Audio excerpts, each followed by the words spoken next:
আর সবশেষ কথা যেটি বলবো, এরকম বড় বড় লিডারদের সামনে কথা বলার একটা ঝামেলা আছে, গলা কাঁপে, কারণ অত সুন্দর করে কথা আমি বলতে পারি না, ঠিক আছে? আর চমৎকার করে কথা বলার মতো সেই যে অভিজ্ঞতা, সেটাও আমার নেই। খুব পরিষ্কার ভাবে বলতে চাই যে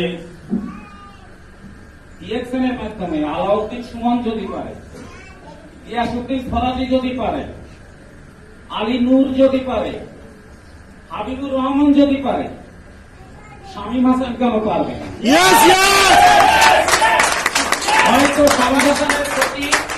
হয়তো শামীম হাসানের গতি খরগোশের মতো হবে না, কচ্ছপের মতো হবে, কিন্তু সে ঠিকই একদিন পৌঁছে যাবে মাকামে মঞ্জিল। শুধুমাত্র আল্লাহর কাছে এইটুকু বলে, তুমি আমার আয়ুটা রেখো, কারণ আগামীকালকে আমি মরে যাবো কিনা জানি না, কিন্তু আল্লাহ যদি বাঁচায় রাখে আমি অবশ্যই যাবো, এখানে যাবো।